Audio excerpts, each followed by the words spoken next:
All right, welcome back to Buck What You Heard. My name is Gene. You can reach me at Buck What You Heard. And it's crazy. We are this far into the season already. We're looking at game 4 already. I mean, you go back to May and we were talking about were we even going to have a season? And now here we are into the season, and this team is progressing and it's really exciting. I'm joined tonight by my co-host Ken Barrett, not to be mistaken for Shaq Barrett, but you know what? It's be okay because of how Shaq Barrett actually played this week. Yeah, I'll take the co-share with him for the defensive player of the week. There you go, man. We'll get that trophy sawed in half and sent over to you. I'll be back here. Yeah, my trophy case is pretty empty too. So how you doing, man? How's everything going? Solid, man. Been dealing with some, big life moves, so I'm happy to keep moving forward. Next week, you all see me in Tampa. I'll be live streaming in Tampa. Got a good friend that's getting married this next weekend, so I'll be in the 813. I won't be at the games, but I'll be around. That's right, man. Go get you a Cuban sandwich, man. Frank G, yeah. Daniel Barber, David Villanueva. What's going on, guys? Thank you for checking us out. Skull Gang in the house. We got a full show tonight. I do want to dedicate the back end of the show so I can get some of the listeners on. I'll have that phone number up here shortly to be able to call in. So definitely want to hear from you. You guys are the straw that stirs the coffee, so to speak. So I definitely want to hear from you and get your thoughts on the game. So we got some people in the chat already going. That's what I like to see. Oh yeah, that's what it's all about right there. So what are your thoughts? What are your takeaways from the game? Will the Brewer, what's going on, man? Mr. Everything's Bucs, what's going on? How you doing? What are your takeaways from the game? It did what you needed to do. Offense, no turnovers. Defense, a couple with some 6 sacks. Can't really ask, and a safety and a block punt. What's up with all that? The things you don't expect a Bucs team to do came out and did. Yeah, things could be better, but in the grand scheme of things, this is week 3 of the preseason. So especially with the offense, just be a little patient. And I really liked what I saw for the most part. Yeah, I'm excited. I'm right there with you. I'm excited about what I'm seeing right now. For me, I think the most vital time will be about game 6. Game 6 will tell you exactly who your team is. Especially right now. The Packers. Exactly. I mean, think about this. You've got the Bears are undefeated. You've got the Seahawks are undefeated. The Steelers are undefeated. The Titans are undefeated. The Chiefs are undefeated. The Bills are undefeated. So what you got right now, everybody's kind of posturing. Everybody's in that pole position. Everybody's going to try to see if they could jockey for position. And it's going to be interesting to see who ends up, where. I think I know I'm good with the slow start the Bucs had, losing that game opener to the New Orleans Saints. I feel like, that's a good punch in the mouth for them. And I think they're going to benefit from it, and they'll be able to rebound and actually win games that they need to win. And again, it's all about wins and losses. It's not about who's starting. It's not about who's coming in for who or who lost their starting job. Everybody on this team has a job to do. I've been saying that, and I'm going to continue to say that until the Bucs get to the playoffs. That's how it is. I'm not worried about Fournette not starting. I'm not worried about, Ronald Jones and what people may think. I think they're all going to contribute to this team to help this team get into the playoffs. And that's my personal opinion. Exactly. And with that Saints game, I think it's the punch in the mouth that the Bucs needed. I think we're starting to see a little bit more Tom Brady to the offense, like his scheme, what works well for him as opposed to that first game. I think it was a lot of Bruce Arians and Byron Leftwich and their philosophies. And now I've seen a little bit more of that mold, and that's encouraging. Yeah. I tell you what, the one thing that sticks out to me is how well Scotty Miller's played. Me too. I thought he was a waste of a pick. I'm serious. I was not expecting that from Scotty Miller this year. But again, it comes back to your quarterback putting the ball where he can get it, putting the ball where he can, he can make these big plays. And I think where Scotty Miller's, I think he's the leading receiver on this team, if I'm not mistaken. In terms of yards, I believe so. In terms of yards, I believe he's the leading receiver on this team. And again, that goes back to your quarterback. I tell you, when I look at this team as a whole, last year, think about last year. Let's think about last year or a year before. And you look at this team and you're like, you're in the third quarter and you come out and 3 and out, you give the ball back. And then another 3 and out, you give the ball back. Interception or a pick six or something like that. That is always going to be in the pit of your stomach. Man, I hope we don't turn the ball over. Let's see what happens. I think that I still have that same feeling, but it's more towards the offensive line, because I'm always concerned that, we're just, one play away from having to deal with a backup quarterback, you don't want to think about that, but that always sticks in the back of your mind when you watch some of the play of the offensive line sometimes. Yeah, 100%. And, it's about this team molding, and, they ran into some different spots, like the Bucs specifically. Like they get a 2-game hot streak, then all of a sudden they lose 5 or 6. And from what we've seen so far this year, I don't think this is a team that's going to string a bunch of losses together, which is what you need to make the playoffs. Absolutely, and that could be the Tom Brady effect. That's what we're waiting to see. We're waiting to get to the middle, towards the back end of the season, to see what happens there. Just looking at how Tom Brady has played, how effective he's been, how efficient he's been, I think, you look back at that and you're like, man, that was a great move to bring him in. I am really excited on Sundays when you get to watch your quarterback play and hopefully lead your team to victory. So, there are some things that the Bucs still are working on, but for the most part, I think they're trending in the right direction. If we look at game 1 and we look at where we are now, as a fan base looking at this team, I would have to say that the Bucs have made market improvement on both sides of the ball. Same here. And what really impresses me from the additions that they made this offseason is, we can talk about Tom Brady, the player, which, go all those great things. But seeing how Gronk handled everything last week, from all the media questions about the tight ends not being involved, to just having that demeanor and being able to, joke back at the media, I'm a $10 million blocking tight end, saying with a straight face, with a little chuckle. Like he knows he's better than that. This offense is still a work in progress. Like we've already said, the first quarter of the season, it's a wait and see, judge them in the middle of the season to the rest of the season. But just seeing how they're able to deflect a lot of things off the media, in terms of all the negative scrutiny and different things that the national media, be specific there, are trying to put out there, because everything's going to be tied to those two, but they're able to deflect it so well. And we've seen other players step up. Like, this is the best I've seen OJ Howard in so long. And I think him being around Gronk is great for him. Yeah. And I look at ball placement too. I think being able to go up and fight for a ball and actually get it and not, put yourself in harm's way. I love how he's playing. I mean, he's playing like we thought he would play when he was drafted, to be very honest. I mean, just how they're using him. Really interesting questions in the chat. Somebody said we still need a number 3 receiver. And again, let's discuss, we're talking about number 3 receiver. Let's talk about the receiver core. You have Mike Evans, who's healthy. We talked a little bit about Scotty Miller, but we haven't really discussed Chris Godwin. Fortunately for Bucs fans, the Chris Godwin injury isn't as serious as what we would have thought it was. And so, again, we're facing a, your team is facing a obstacle with the Chargers, and then facing, I think it's the Bears next. Yes. I think these are opportunities for your other receivers to step up and what they can do. So this is kind of 2-prong here. One, where you get your receiver healthy for the middle and back into the season.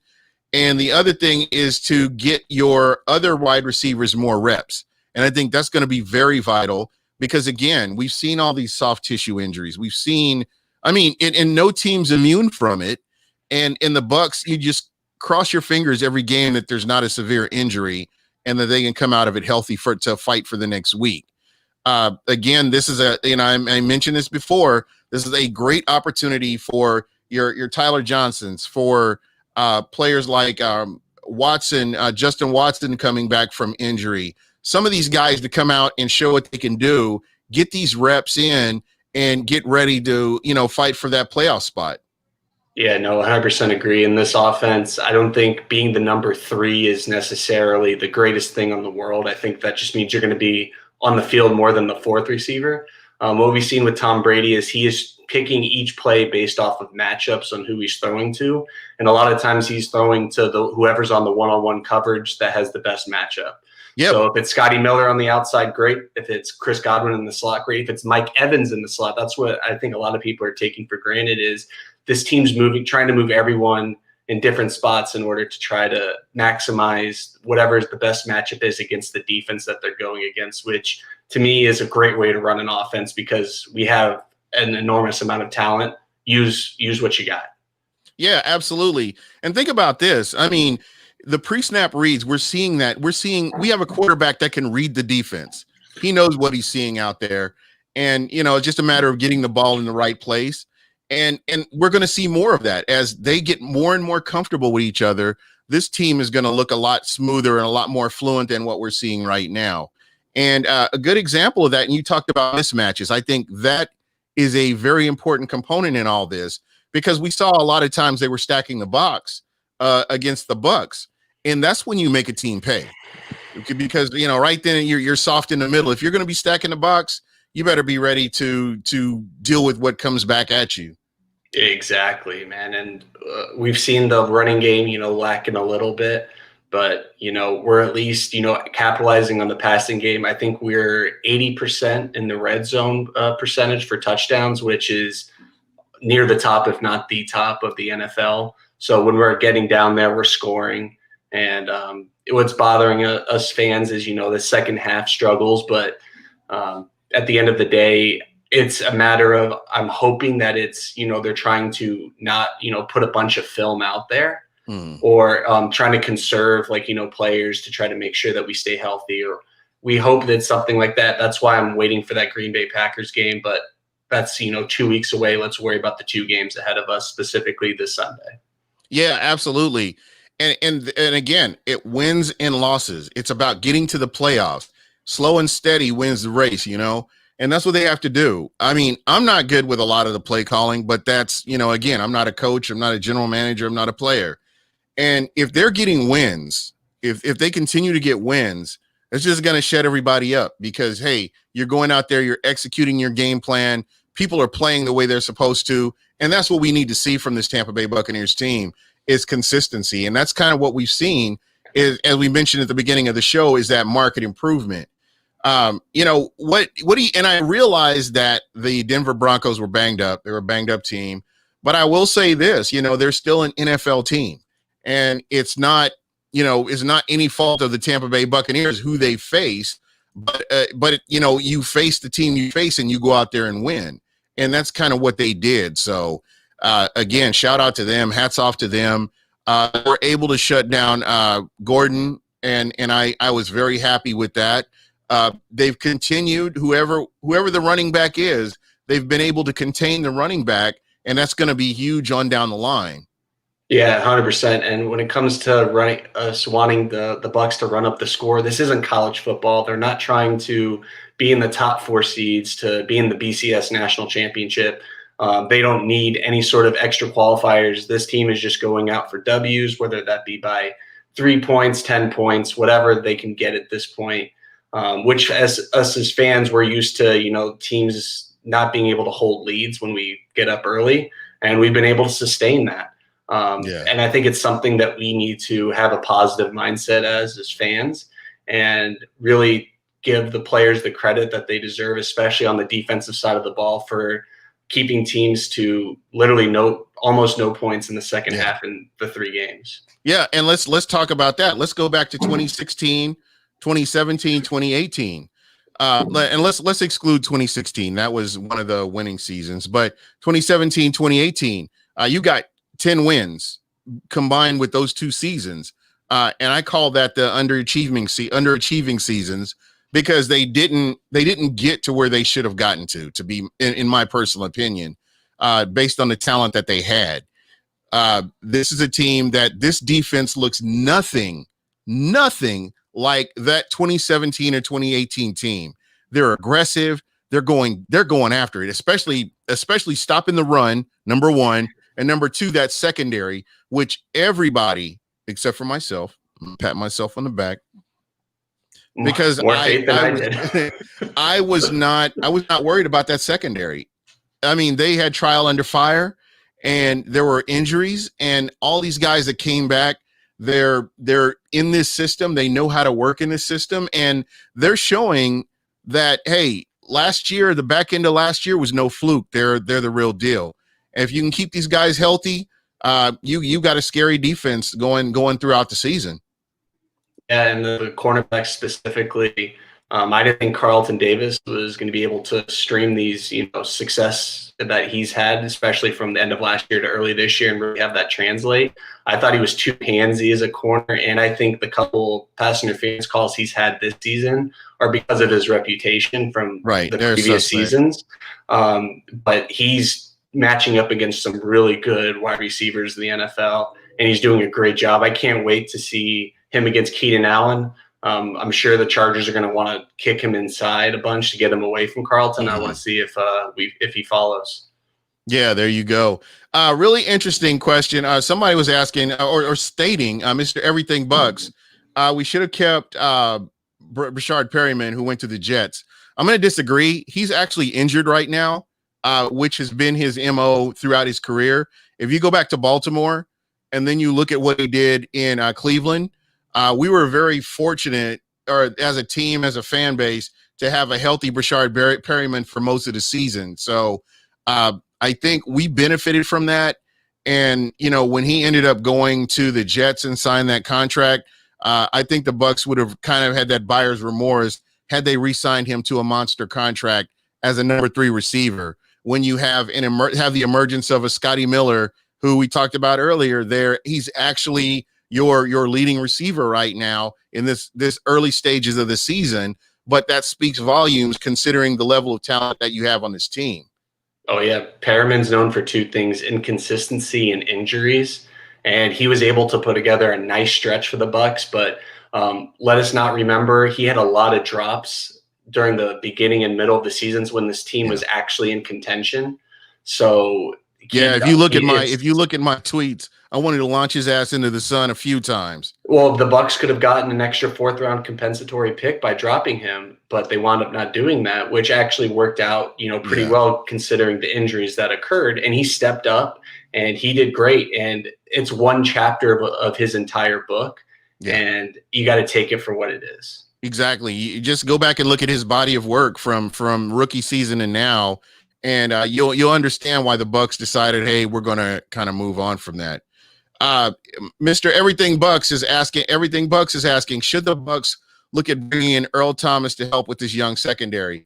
I'm going to say no. The chemistry is there. You don't want to upset the chemistry. I'm happy with what this young secondary is doing. Antoine Winfield Jr. is. That was going to be the 3 words I was going to say. Antoine Winfield Jr., the 3 reasons why you don't bring him in. Exactly. That guy is playing flawless. I mean, he's playing like a veteran. He's playing like he's been here before, and he doesn't have that deer in the headlights, I've never been here before. He's actually balling out. And, he's got my vote for, defensive rookie of the year. Yeah, and not only that, I think he's playing at a Pro Bowl caliber level his first 3 weeks as a rookie, which from the safety position, playing free safety specifically, that's really hard to expect from a rookie. Right. And he is performing beyond expectations, both mentally and physically. Yeah, and all you've got to do is look at the Bucs' history. I would say going back to Rondé Barber in that position, they have not been able to get it right. No, they have not. And I don't care who you've put back there. I mean, once Rondé Barber retired, when you look at the list of players that they've had, they just have not been able to get it right at all. Not even close.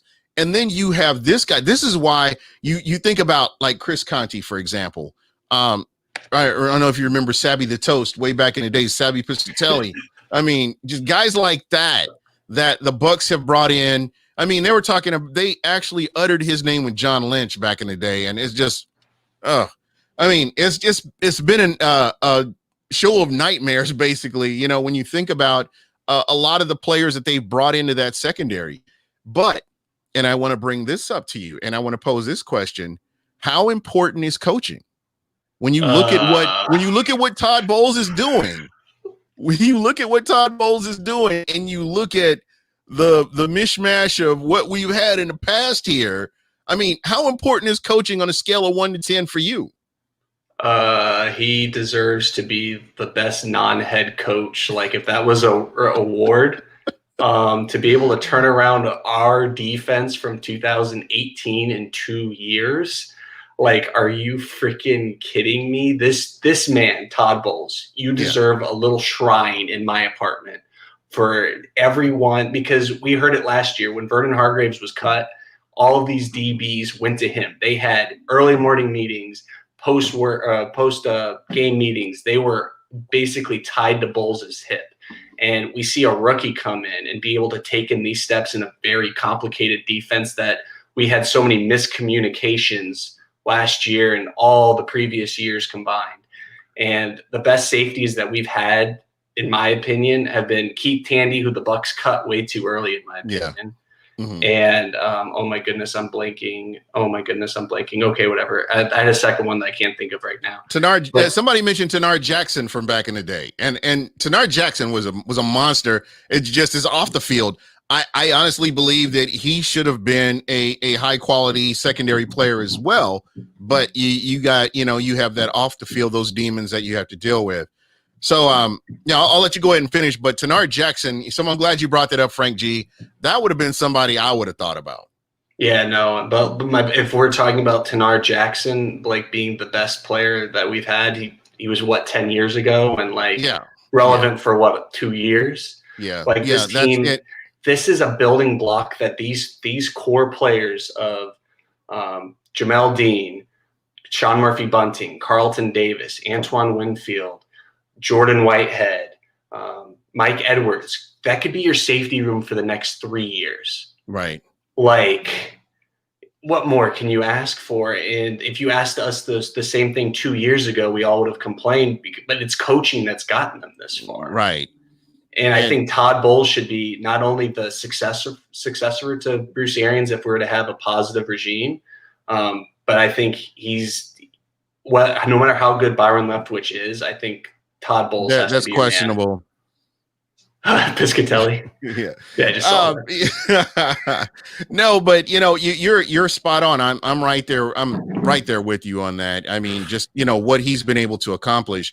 When was the last time you've seen a Bucs defense this aggressive going after the ball? Never. We're known for being soft. Cover 2, yeah. Tampa 2 is known for basically your defensive line being great. Playing 20 yards off the ball and that kind of thing. And just it's been kind of painful to watch. So again, shout out to Todd Bowles, just what he's been able to accomplish and how he's been able to get the most out of these players.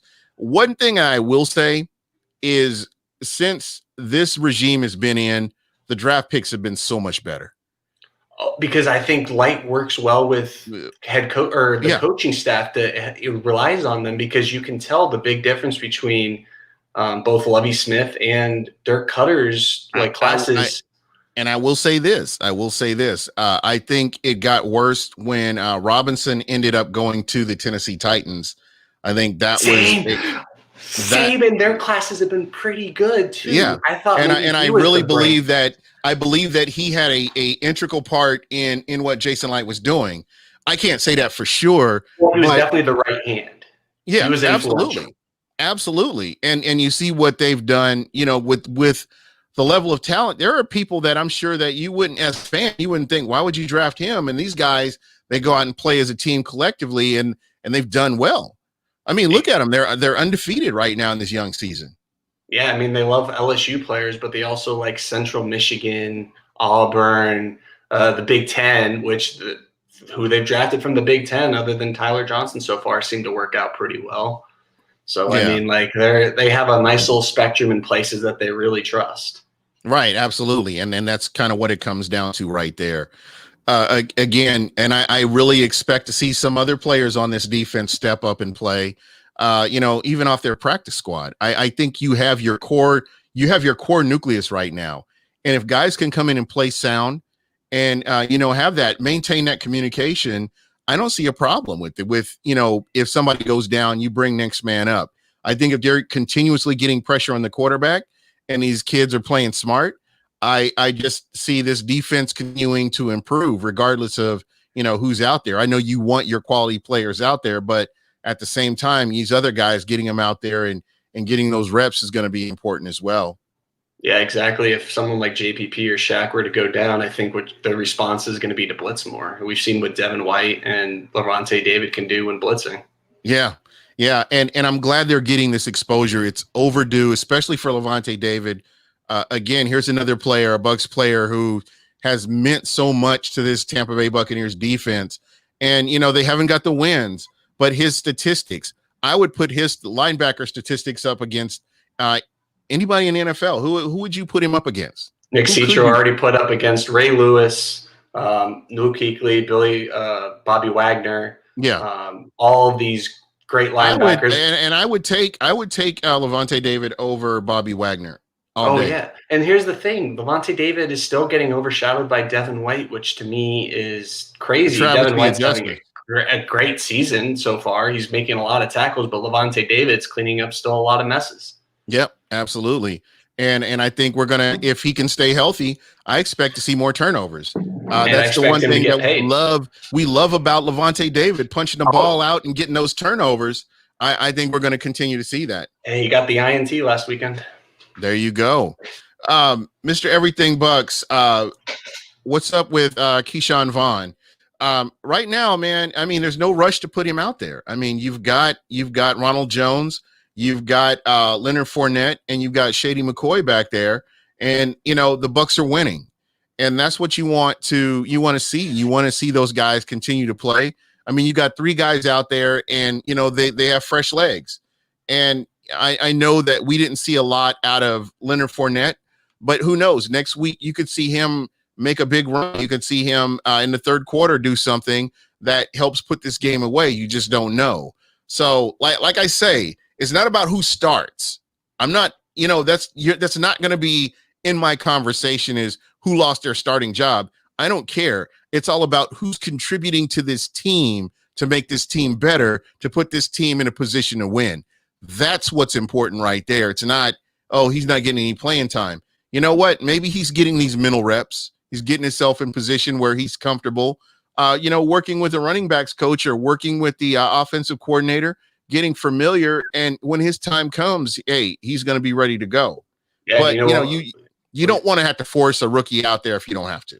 Oh, the last time they had the opportunity was David Johnson, and he was buried 3rd or 4th on the depth chart and got his opportunity because Andre Ellington and Chris Johnson got injured, and obviously he came in and became a nice little world record for him. But if I'm Keyshawn Vaughn, I'm a rookie in a running back room with a power running back and Leonard Fournette, an in-between running back with Ronald Jones, and an elusive running back like LaShawn McCoy. I'm able to see what each person brings both professionally and athletically to the table and model my game after them without the expectations of having to play right away.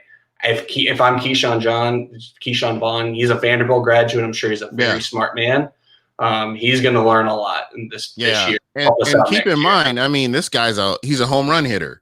I mean, if you go back and watch his college film, that's his whole thing. I mean, watch his junior year. Yep. You can bottle this guy up. You can shut him down, but eventually he's going to get that big run and he's taking it to the house. And that's why they drafted him is just for that home run capabilities. Mr. Everything Bucs is asking, is Rojo a starter or not? Absolutely. Yeah. I mean, what he's doing right now, they're moving the ball. I mean, they're continuously moving the ball down the field. I know there have been some stops. And again, it comes back down to wins and losses. It's not about who's starting. I just, I cannot stress that enough. If Leonard Fournette started, I wouldn't have a problem with it because I know that they're going to be able to use Ronald Jones pass catching.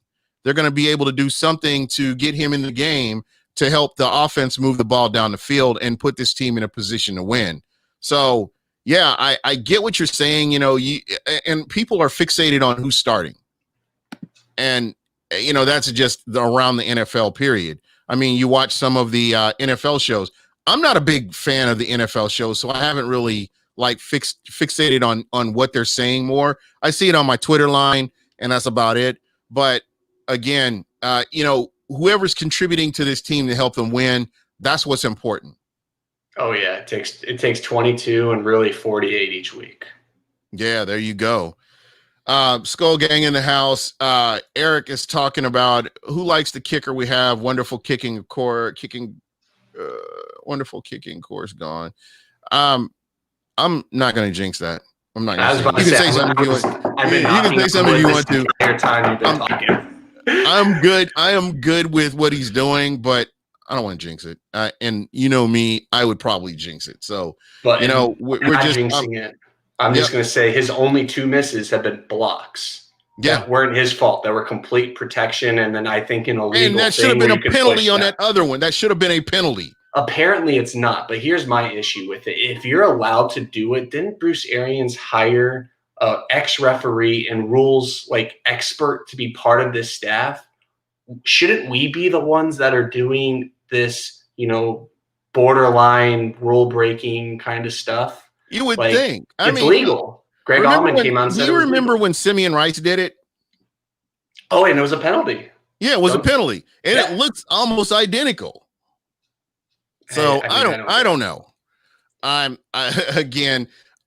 good with it. I'm good with special teams. Special teams was my concern. I'm wondering about Mickens. Is Mickens that guy? I don't think we have a returner at all. We don't. I think he's just by proxy, he's a returner by proxy or whatever you want to call it. I think that's the one chink in the armor is just not having that kick returner. It's always been fair catch. Oh, that's not smart, but I'm going to return it anyway and get 3 yards or get pushed back 5 or something like that. That's probably, I would say, the most concerning part about it is, we don't have that rock solid kicker. You mean returner? Or kicker, excuse me, returner. No. Thank you right there. I get, Carl Williams. T. Smitty, it's great the Bucs don't have to count on Vaughn being a guy as a rookie. In past years, we had so many young guys thrown out there and had to figure it out themselves. T. Smitty 3000. Let's go back to 2016.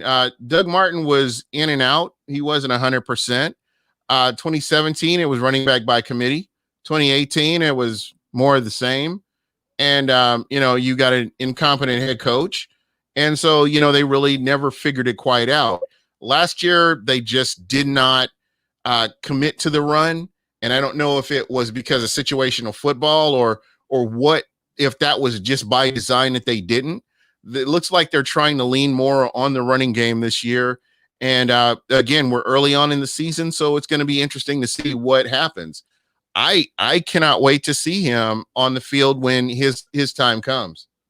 Yeah, I mean, if Antoine Winfield or Tristan Wirfs weren't starting week 1, I would have been fine. Yeah, and that's how you ruin players. Exactly. He who must not be named, who is the 3rd string quarterback for the Saints, if he wasn't starting his first game, what if they had Mike Glennon out there for 3 or 4 weeks? Don't you think that would have been beneficial? Yeah, for him as a player. Absolutely. That's what you have to do to these rookies. You have to let them learn because the game's so fast, man. Mahomes is a prime example of how you're supposed to. That's how it's supposed to be. He didn't look good in his 1 game he played his rookie year. Yeah, absolutely. And for him to just come in and just pick up and just start playing, that was just amazing. It was brilliant. In the perfect world, that's what you want to do with your rookie. You want to have them sit. I mean, if you're talking old school football, you go back and look at some of the greats. That's what they did. They sat until it was time for them to go in, and then you kind of ease them in, and then they have a successful career. But now we live in a microwave society. We want it now. Got to get them out there. Let's get them going. And it's crazy because they're coming in younger and younger each year. Yeah. Charles Donahue is saying Fournette will come on. You know what? I totally agree with you. Again, I think they're all going to be able to contribute at some point.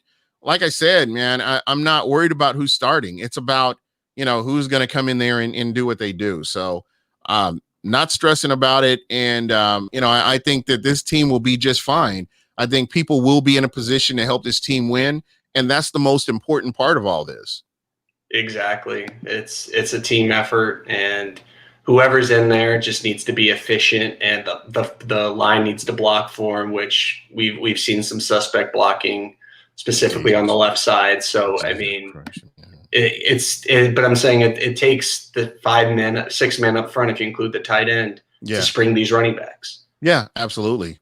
And like the play that Leonard Fournette got. I mean, there was that hole that I could have ran through, and set him up for him to get that big run. So again, I think it's cohesiveness along that line. I think they're going to get there. I really believe they're going to get there. This question by Zach Jarvis that's at the bottom of the screen. Let's see. Y'all think we'll trade Cameron Brate before the deadline? He hasn't gotten a target from Brady yet. Again, that kind of goes back to what I'm saying. I just see the Bucs staying pat with what they've got. I think they like what they have, and I see that Cameron Brate, who knows, there may be an injury on down the line, and you can bring Cameron Brate in, and you're still in a good position. Because guys, again, this is about getting to the playoffs. You have to kind of get that starter, not starter mentality out of your head and think, man, you want these players on the field when it's their time. And, when you have an extra tight end, you have that nice of a tight end room. That's kind of what you want. Yeah, I mean, obviously we would love to have an extra pass rusher or anything like that. But when you have a room like OJ and Gronk, if one of them were to go down, you can't find another tight end in the NFL that's a number 3 or on a practice squad that can fill in their role. So it's a perfect meld for what this team has and what they plan to do, because there's a lot of 12 personnel that they run with. And think about this. I mean, when you look at Gronk's history, the last 3 years of his career, he wasn't on the field. You can't say he was on the field the whole year. OJ Howard has not played a complete season as a Tampa Bay Buccaneer. Those are things that you got to consider. And you have a guy like Cameron Brate who's 100% healthy. His legs are fresh. You can bring him in if somebody goes down. These are things that you kind of have to look at the overall picture.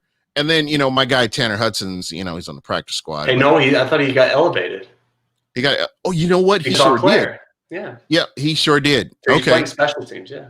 Okay, so here we go. So there you go. Your guy. Yes, my guy.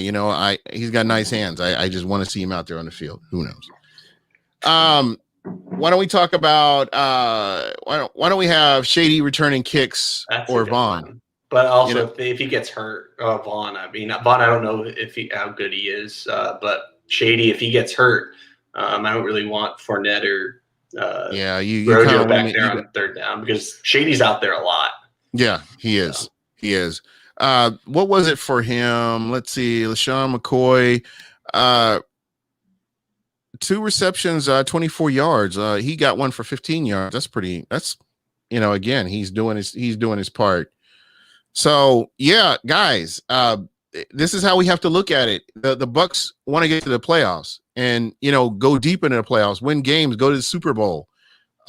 It should be, what works best, who's going to give you the best opportunity to win.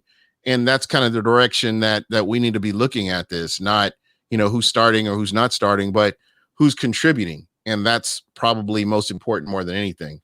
You have anything you want to add to that? Amen. Well, guys, let me go ahead and get this. I'm going to get this all set up here. We'll go ahead and take some calls now, because I really want to hear from you guys. I think I've, run my mouth enough. And, I know that we are, getting close to this. So let me get this all set up here and see if we can get some calls on here. Get our call on. Can I say that? Yeah, get our call on. Why not? All also, right. while Gene's busy, guys, we're going to be on tomorrow. Just giving you guys a little heads up. Gene will give you more details, but now you guys can see the phone number. Feel free to give us a call. But are going to be on back-to-back nights. Yeah, absolutely. And we're going to continue this process throughout the season and, into the off season. So again, we're doing a whole lot more with Buck What You Heard. And it's very important to, keep you guys involved in all this because, without the listeners, without the people that are on with me, you guys are the most important thing. The call-in number is 813-358-8154. Once again, that number is 813-358-8154. I'd love to hear from you. Skull Gang is talking about the Shaq Barrett Defensive Player of the Week. We touched on that a little bit. Okay, here we go. We got somebody already. Let's see who we got. All right, you are on with Buck What You Heard. Who am I talking about? Hello? Hey, it's Buck Skull Gang in the house. How you doing? It is. So, what you want to talk about? Man, let's talk about we'll talk about Winford Jr., man. The safety we have, man. Yes. He sacked last week. He's great, man. He's a monster. I'm happy we passed on Damon James a few years ago. I'm happy we passed on him. Who? But he's better. Derwin James. I was joking. Who? I've never heard that name before. But Vita though. Vita. Look, you see how we did? It panned out great. Vita, and we get a great safety like him in the second round. Oh yeah, I think everything kind of fell in place like it was supposed to. That defensive line, the defensive line was really, I don't know. I want to say disappointing, underwhelming, maybe a good word because 2017, 2018, the Bucs were getting ran on a lot. Are we talking about against the run, or are we talking about against the pass? I'm talking about against the run. The Bucs were getting ran on just on a regular basis. Yeah. They could not stop the run. And penalty too. Don't forget about penalty. Forget about who? Forget about penalties. Who? Penalties. Oh, penalties. Pass interference. Roughing the pass there. Face mask. We did that again. Penalties. We did it again last week. Yeah, with this penalties should not have been uncalled for. On Marky Bunton last week. That was a bad penalty. That was a bad penalty. That pass interference call. I think it was a bad call there.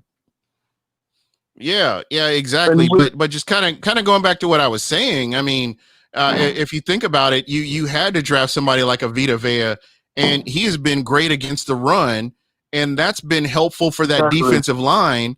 And then it all rolls back to the back, your linebacker core, and you see with the pressure that the defensive line is getting, it's really helping the secondary as well. See, I'm happy we got Devin White over Quan Alexander. Yeah, I almost forgot. I forgot Quan was on this team. I'm still a Josh Allen trooper, so I'll keep my mouth shut. Look at this. Hey guys, I don't miss Jameis Winston by any chance. I don't miss him. Really? Well, when you look at what Tom Brady, if you look at what Tom Brady's doing right now, I totally get your sentiment right there. And, he's not, Jameis Winston is not here. Tom Brady is here. Tom Brady's doing what he needs to do. And I'm 100% excited with him being here right now.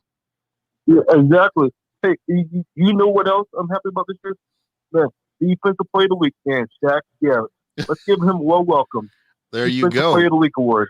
There you go, man. I mean, were you one of those people? Were you worried about him over the past 2 weeks?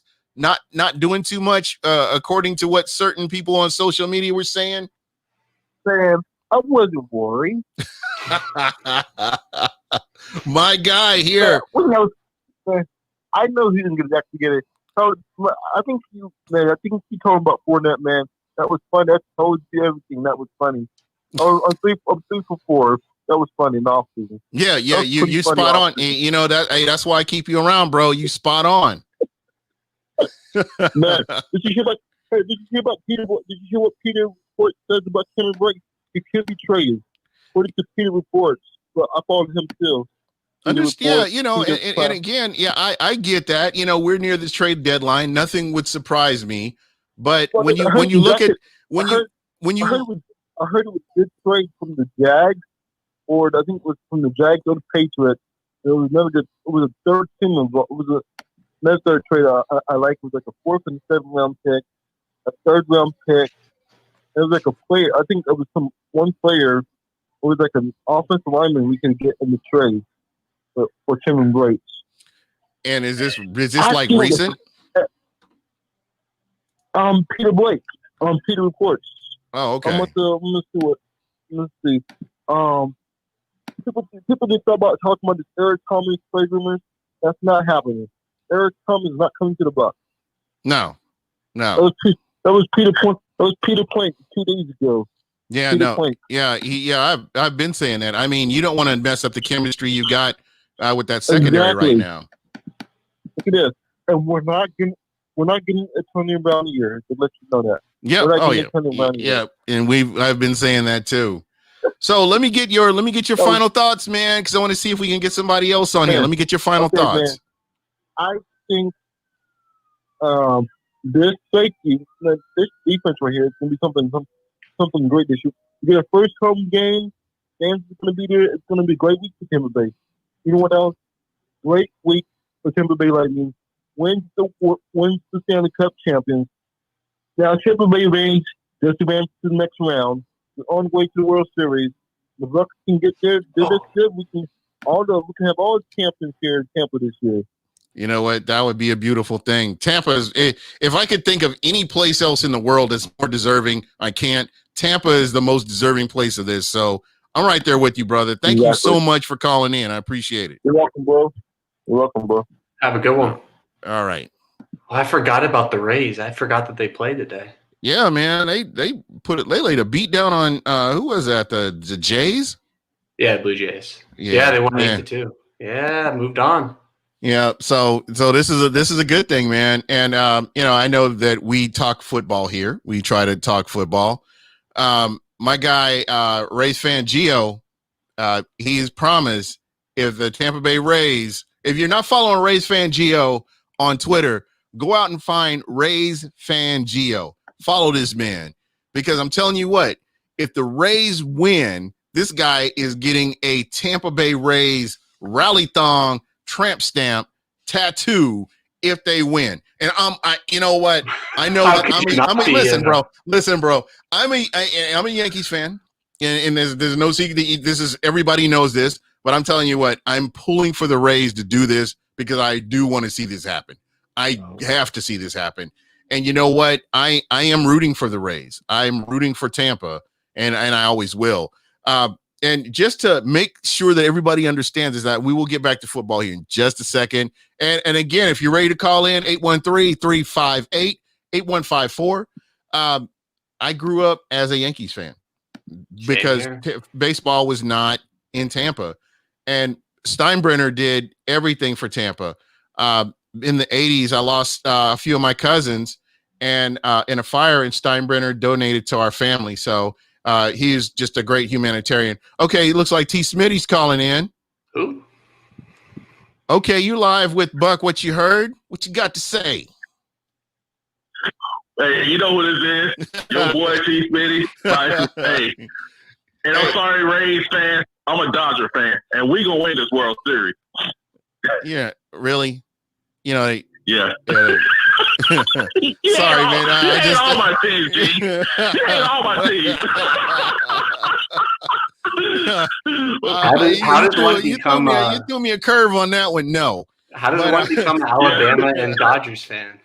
So I gotta let me jump right in here, man. What is your thoughts on this Buccaneers team from what you've seen over the past 3 games? What do you think? Well, it's looking like last year's New England Patriots. And where the defense carries the day, and hopefully the offense will be able to pick it up on those couple of games the defense is having. Because this team is going to be the destiny of this team is going to reach by the defense. Offense, I hope it becomes more efficient. This is like the 3rd year of Byron Leftwich being the offensive coordinator in the league, and we ain't seen it yet. So safe to say that he may not be good at his job. We like Byron. He's a swell fellow. If I had a daughter his age, I'd like him to marry her. But he ain't good at his job. I'm sorry. But I do think it's a defense. And the one thing is, it doesn't matter to me if the quarterbacks get beat, long as they're aggressive and they're there. Years past, they were nowhere near the ball.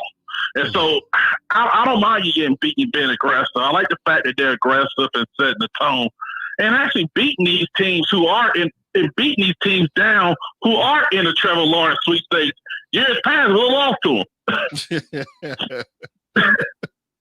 Yeah, I mean, I can't argue with that. But, T. Smitty, I have to ask you, I mean, what is it about the offense that concerns you? I think with me, I kind of expected the offense to look like this because I'm like the Black Pete Rose. I like betting on sports. So I got to watch a lot of Patriots games. And I think a lot of times, many fans had these expectations, like with these weapons. But I just think that the offense is going to be more, it's like a Brady style. We're not going to be doing these 7-step drops, which are inefficient in today's NFL. And he's going to be he's more of a ball control quarterback, dump it to the back, shorter throws, intermediate throws, and not a home run guy. That's no knock on him. Right. That's just on the coaching staff to not be stubborn and run the team that way. You notice Belichick ran it that way because that's what Brady was good at. Right. He didn't try to fight it. And I think that's why I believe this offense is not going to be explosive as last year. It's not going to score as many points. Yeah, we know turnovers. We're going to be honest. 30 picks, all the turnovers. That was just an anomaly. Yeah. That stuff doesn't happen every year. And so I hate when people point that stuff out. Yeah. And, but I think I think that they have to continue running Brady style. And long as they have to keep winning, in my opinion, as well, because Mike Evans is going to have a sacrifice in numbers. And I think that they have to keep winning so these guys will be cool with sacrificing numbers because you got a bunch of guys who got some contracts too. Right. And I hope that okay. But the one thing I will say also that's different is that the offensive line. Now I'm not going to throw a ticker tape parade and take the day off of work because Donovan Smith hasn't had his name called against two bad teams. I'm sorry. We look at Donovan Smith gets whipped like Jim Ross said, like a government mule against a good team. Holler at me about Donovan Smith plays a good team. Yeah. But Tristan Wirfs has played well. Yes. Marpet has played well. You don't hear about these other guys. And the running backs, in my opinion, Leonard Fournette may not get his numbers. But I don't think he'll be the running back here next year. Guys just got so much money to go around. But it would help him out saying, okay, he took a cut in carries and yardage, but you didn't hear a peep out of him because there were attitude concerns with him. So, exactly. So that's a nice strategic move there. And I think that's right. I think that was a smart move on his part. Oh, absolutely. I mean, you humble yourself, you come to a team, and you want to contribute to this team winning. That I can't stress that enough. I've been saying that all night. People keep wanting to talk about, and even on social media, they want to talk about the player that lost his job. I want to talk about the player that got that first down. I want to talk about the player. Yeah. I want to talk about the player that got the touchdown in the red zone. Those are the things. I'm not worried about who lost their job. I'm worried about who's going to execute when it's their time to get the ball. Yeah, Ronald Jones is not a 28 carry guy, and that's fine. That's why you get depth in Leonard Fournette. Right. And Keyshawn Vaughn doesn't have to start because ever since, let's just start with Mike Evans. The hell, we didn't even start with Gerald McCoy. Who was that to teach Gerald McCoy how to be a pro and show him the ropes? YouTube. That's what I'm saying. All these guys. And then now, see, this team, many of the core pieces of the team are young guys. Right. This is why you get a veteran coaching staff. Right. For the young guys. Like Matt LaFleur in Green Bay is a young coach, but you got veterans and Aaron Rodgers there. So I think that's where this team messed up in the past. You're having a young coach and Cutter, well, we know living here in Phoenix, he failed in college. I don't know why the hell they hired him in the first place. But you had a new coach with young guys. Who's teaching who anything? But it's been that way since Gruden left.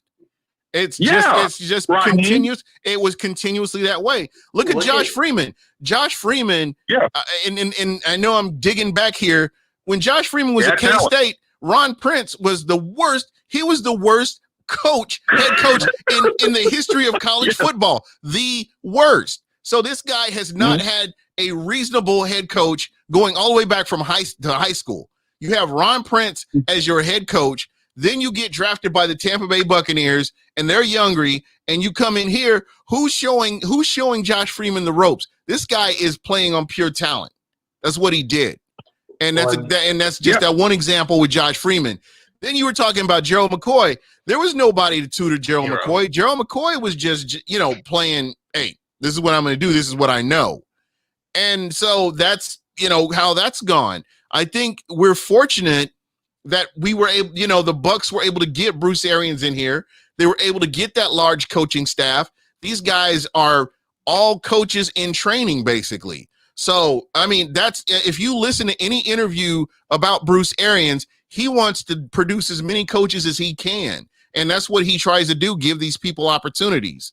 And that's why when I look at this defense and what this defense was in 2017, 2018, and then you look at what this defense is now, is like night and day.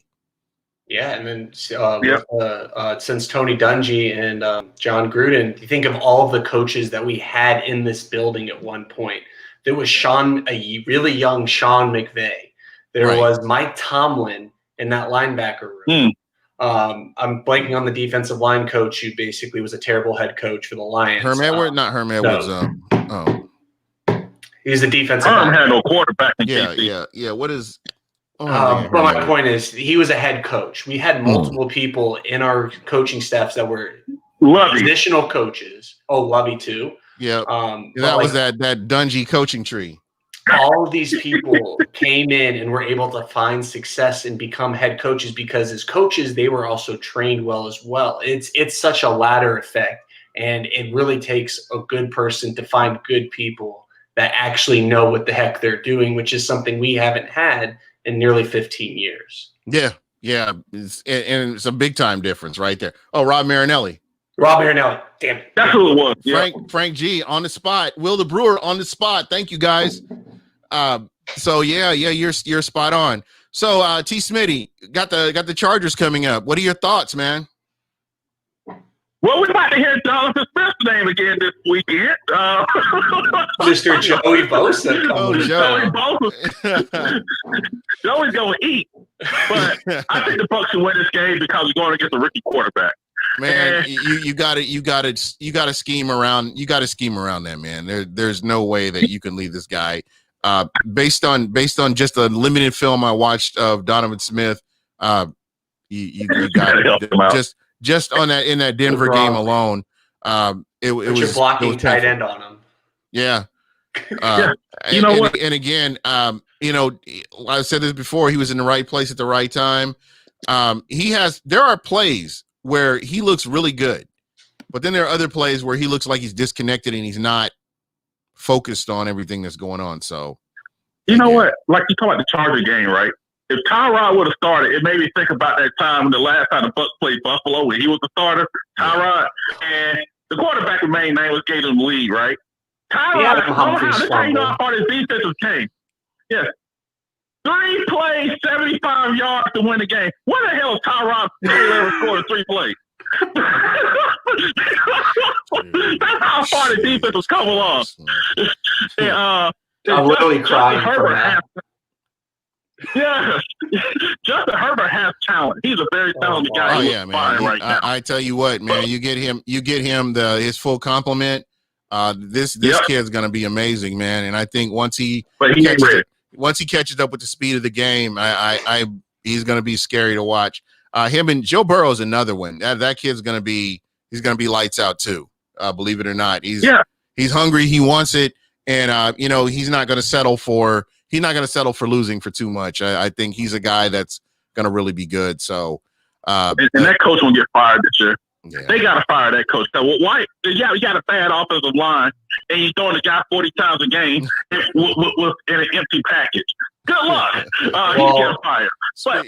He got his job because he was friends with Sean McVay, like no joke. Yeah. So there is that. So yeah, in my last thing, yeah. Go ahead, James. So this is my last question for you. Yeah. What do you think about the coaching situation in Atlanta? Do you see? do you? And I just want your thoughts. There you go. They got him okay, I want to know. Do you think that head coach makes it to the end of the season? No. In your personal opinion. Well, I'm not surprised Dan Quinn's key card still works in his LinkedIn profile and updated. Yeah. Oh, and yeah. I'm sure he got his LinkedIn all hooked up now. He's prepared. Oh yeah. But see, the problem is they should be at worst 2-1 this year. They should be undefeated. They have talent on the team. Yeah. But this may be a silver lining if the Falcons are smart. If they suck this year and get a top 10 pick, maybe they should start packaging some pieces and move up and get Matt Ryan to play. Because Matt Ryan is not a spring chicken. Right. And you got 3 guys coming out with with Trevor, Fields, and Trey Lance. Who knows who may else move up. And think about this here, and it's September 30th, and I'm just putting here in the realm of possibility. Julio Jones going to New England and playing with Cam Newton. And you know what? To me, that's a smart. If the Falcons should make that trade, that could legitimately happen. If they got Sanu for a second, Julio Jones is 2 firsts. Yes. And see, here's the thing with that. The Falcons are nowhere near Super Bowl contender. No. So no point paying a receiver top dollar. That's why I thought it was stupid for the Giants to draft Saquon Barkley in the full rebuild. Why are you taking a running back number 2? But that would help the Patriots out, but also help the Falcons cap release wise. Yeah. Maybe able to get a pick to rebuild this team. Yeah. And I think sometimes, teams have to do that. Maybe the Bucs may have to do that in a couple of years. So Mike Evans is close to 30. You got some great years out of him. Hopefully he gets a couple of playoff runs in him because he deserves a playoff run or 2. But that's what good organizations do. Say, hey, we had a great year. Thank you. And when we trade you, we're going to trade you to the good organization. So they're doing Julio solid, too. Yeah. They're not trading him to, one of these crack the Bengals or somewhere. Yeah, there you go. But again, when you look at what the Bengals have, the Jets, that's more realistic of the Giants. Because the Bengals actually look good. Yeah, because Adam Gase is right there. Him and you never know. I don't know Dan Quinn if they're neck and neck on who's going to get fired first. So it's kind of hard to tell. Hey guys, before I go, poor Sam Darnold. This is what I always say. It's not about how high you go; it's where you go. If they draft you to be the savior, you are in a crap situation. You go through multiple coaches. We've seen that twice there. Yep. In recent memory. We've seen a lot of ruined players. And that's why I'll never hate Jameis Winston. It's not his fault for 95% of the things that occurred. Yeah. Because he never developed the ability to read defenses, and his decision making. He was the leader, but like when you look at what Tom Brady's doing, right? Tom Brady is the leader of this team. And he's the leader of this team. He makes that known. There's no question about that. But go ahead. And one thing with Brady also, he had Drew Bledsoe as a vet who knew his role. Belichick made it clear. Hey, Brady's the guy. We're gonna do you a solid trade somewhere you still keep your money. Because they didn't cut Bledsoe, they still kept him his money and everything. Yeah, absolutely. And when James came back, what did Dirk Cutter? I don't know. To put this in. You caught the vision in the locker room. It's either hell or high water. This is our guy. Yeah. And sometimes you remember Cam Newton got caught up. Yep. The Panthers Ben Roethlisberger with his allegations. Funny you don't hear about that no more. But anyway, they paid for right there. Yeah. And so with him, Mike Thomas and those coaches said, they said he's our guy. Yeah. He wasn't even a Super Bowl winner yet. That's what leadership and coaching does. Brady learned how to be a leader. Yeah. And I think this is why when you get a young QB, you got to have a solid vet who knows his role, who can show that kid the ropes, because leading college is different than leading grown men who got wives and kids. And I think it's sometimes a place, like even Winston, this place, hey, it didn't work out. Hope it works out somewhere else, not New Orleans. But it's like Gerald McCoy. I hope he gets to end his career on the field on a playoff team. These guys never had their chances when they go to bad situations. This is why I'm happy for Mike Evans. He's been a trooper. He has grown up as well over the years.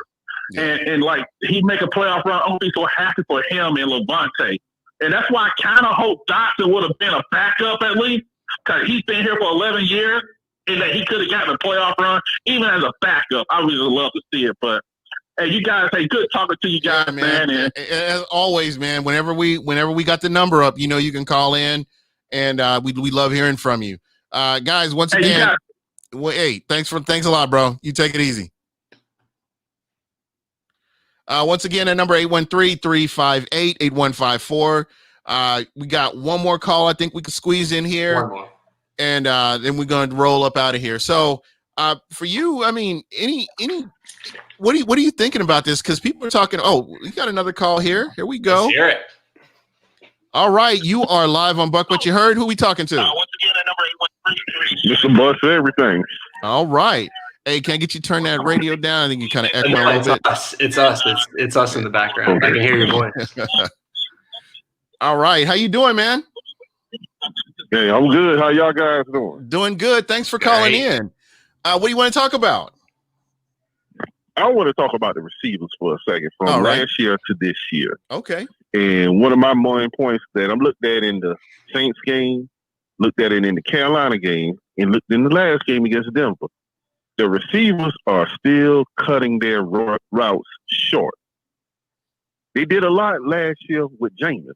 Mm. And like the first game with the first pick with Brady, if you look at that one with Mike Evans with, he stopped running in the middle of the play. You are 100% right. Running. You're 100% right. And I still see the same thing this year here to a certain degree, that the receivers are still cutting their routes short. And eventually, who gets the blame for it? The quarterback gets the blame for it all the time. And when they went back and did the film study at the end of last year, we were talking about the 30 for 30 with Jameis. They said 15 of those interceptions was not Jameis' fault. It was the receiver's fault. But at the end of the day, the quarterback still gets the blame for the receivers being picked off. Now, moving on from that point there, I'm still not sold on Scotty Miller and Justin Watson yet. Scotty Miller is the leading receiver at the moment with 10 catches this year here so far. Evans has 4 touchdowns. Darwin has 1 or 2 touchdowns this year here so far. I think only 1. But at the same time, we still need a comparable third receiver that teams are going to still be afraid of. Because if we have no Godwin by the time we get to Green Bay, and Green Bay not going to be scared of Scotty Miller and Justin Watson. Nope. They're going to throw an extra safety over the top with Mike Evans, unless we go to a jumbo package and we run it with 3 tight ends on the field.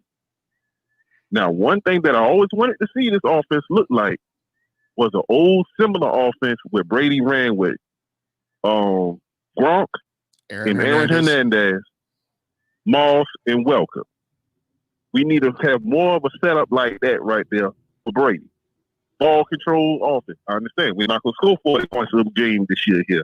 We're going to be around between 22, 27 points a game. I'm fine with that. Yeah. But still, we still need that consistency from the receivers in order for us to be successful this year. One thing that I like. Let me jump in real quick. I want to say that you were spot on everything that you said. And I want to ask you, did you ever watch the Michael Clayton? I'm not much on Facebook videos. Michael Clayton did a whole Facebook video where he called out the wide receiver room last year for cutting off their routes, for not completing, for not running clean routes. And he was spot on. When you go back and look, we could go all the way back to Deshaun Jackson. There were times where Deshaun Jackson just stopped running. And had he ran through his route, he would have been, he would have scored. So you're spot on in what you're talking about. I mean, that goes back to even, let me think, that year when, if you go back and you look at that Pittsburgh game where Jameis had those bad interceptions where Mr. 23, we would not name his first name, got knocked down in. A lot of those interceptions in that game came from receivers not fully running their routes. I think that was Fitz, but your point Right. still is valid. Yeah, because that was the Monday night game. that was the Monday night game. That was Conte got I'll His name life him. ended. Yeah, his career ended basically. To a guy who's barely You can cancel Christmas on that one because it was all over. I agree to disagree with about Earl Thomas, though. I think Earl Thomas would be a big help to that team, to that secondary, and this is my reasons why I say that. Okay. If you go back and you look at that Seattle team, when Todd Bowles had that team, and Dan Quinn was under Todd Bowles for that right there, we've seen that same trend before. He was the only coach that got the most out of Earl Thomas. Dan Quinn got a little bit out of him, but Todd Bowles got the most out of him. I don't think more. Bowles was under. Bowles was in Arizona, and he was on Arizona and the New York Jets. Because because Dan Quinn was the Legion of Boom. That was the DC. But in the caller's point, basically they run a similar one high safety scheme. Like his points are still valid. Absolutely. Bowles wasn't part of it. My only thing is with Earl Thomas, it's the off the field stuff. And he literally got in a physical fight with a teammate, which just isn't going to fly. Granted, you could make the argument that we have a solid locker room that could support it and yada, yada. But the Houston Texans just brought him in and deemed him not even worthy to be in their secondary room, which to me, they took Vernon Hargrave. So that tells you enough about their secondary room. Something that we don't know about is going on. And it's no fault of him as a player. It's whatever him, the person that's going on right now from everything that I know and read. But you're spot on right. But what did they say about Sue when Sue first came in the league? Sue had a bad attitude. Andre Lockworth, Hainsworth, when he came out from Louisville, same issue, attitude problem. But what stopped a lot of those attitude problems? You had the right coach. They didn't take no bull mess from them. But at the same time, you got some players that respect certain coaches.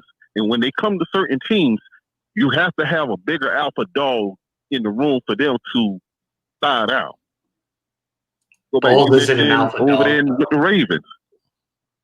But you go back when you look at the Ravens. Ray Lewis had got into a lot of altercation with a lot of players. Why? He held a lot of them guys to a higher standard. He was like your Brady on the defense. But he didn't throw fists, though. That's the only thing. That tells me there's some sort of maturity thing because he also had a weird situation in the offseason that I don't remember full details of, but what I know is basically he cheated on his girlfriend or wife, and a lot of things became physical in public. Like, my point is just I think there's a lot of stuff about Earl Thomas going on just in general. That's what's holding him back. Him as a player, yeah, I would love him to come here on a cheap contract and play even a third down role, being just back there on his own. Like, that would be amazing. The thing is, there's just so many young players on that defense that I'm just afraid of them falling into that trap. And people like Sue have matured. And I think he matured a lot for whatever reasons. Like, I think it's money. He's a mercenary at this point in his career. And whatever has motivated him, he has not done anything that would be conduct detrimental. So what are your thoughts on this game coming up here against him? I'm looking at this game like this. If you overlook the Chargers, they will beat us. Yeah. You have to keep your focus on one game at a time. The Chargers is hungry, young, physical defense. Up front, their front seven is very good and very disciplined. They have a disciplined, defensive-minded coach. So we're going to be in a chess match with them the whole game. It's going to be a close game from beginning to end. I wouldn't be surprised if we win this game 27-25. Wow. So you think you don't think this will be a defensive struggle then? Yeah, it's going to be a defensive struggle, but we're still going to win 27-25, and you look at the weapons that they have on offense, Keenan Allen, Mike Williams, the tight end that they have, even the running back, all grinders. The only person who got to pick up their pace and get on the same page as them is a rookie quarterback. Now, you go back and you look at our history against rookie quarterbacks, it's not good. We made, for the last 2-3 years, we made rookie quarterbacks look all pro. Yeah, we got to come out. Yeah, and again, I see what you're saying. I mean, but you got to look at who the coach was at that time. I would have to say that I'm a lot more confident right now with this defense than let's say 2017, 2018, even the first part of 2019. Just because of, what they've been able to do. I mean, when you can stop a Michael Thomas, when you can stop a Alvin Kamara, when you can go in and shut down Christian McCaffrey, I like their chances. I really do. I feel like they're getting a lot more comfortable with each other, and I expect them to to execute the plays when they go out there. I love the communication, especially on the in the secondary. We haven't seen this for I don't know how long. I can't even tell you how long it's been since we've had a defense collectively from the front end to the back end where everybody's working together in unison, and that's what makes me confident in this team. The last time I seen this team, I was probably say 2 times that they've been in cohesive unit like that. Raheem Morris, and I will probably say when I'm trying to think of who had the team at the time when Jeff Garcia was quarterbacking. Oh, that was Gruden, wasn't it? Between those two, no, I don't think it was Gruden. Jeff I think it was in a transition. Jeff Garcia? When Jeff Garcia was the quarterback and Jeff Sadie was the center. They had a good defense that year too. They had a solid defense. They didn't have an outstanding, but they had a solid defense that year. We just didn't have the receivers that we needed at that time. We had Michael Pittman, who was still the running back at the time. Okay, and yeah, that was Gruden then. Yeah. Okay. Yeah, that was Gruden because it went from Gruden. Gruden got fired. Then Raheem Morris came in. They cleaned house and brought in Mark Dominic and Raheem Morris. And then from there, it was that nightmare going on into where we are today. Jason Light. Yeah, to Jason Light.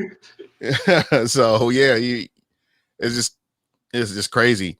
So give me a final score. You said 27-25. Is that what you said, or 28-25? 27-25. 27-25. All right. Hey, thank you so much for calling in. You are always welcome to call in whenever you want to. Whenever you see that number flashing on the bottom here, you call in. I love hearing from you. I love your how you're looking at the game, and I appreciate that. And again, I want to thank you personally for supporting the show. I appreciate that. Oh, no problem. All right, man. And again, if you're not subscribing, I do want to shout out to everybody listening. If you're not subscribing, please hook me up. Do me a favor. Subscribe to the show. We are always appreciative of that. We will make you part of the show. And again, thanks a lot, bro. I'm going to let you get off of here real quick. All right. And again, thank you guys so much. This is fun. I enjoy doing this. I mean, to me, now being able to get live listeners on, this is where it's at. And I'm enjoying this really. You may not agree with what I have to say, and I like that people have their own opinion and they can call in, hey, this is why I think the way I do, and I appreciate that. But we're gonna jump off of here now. My man, not Shaq Barrett. Let me get your final thoughts.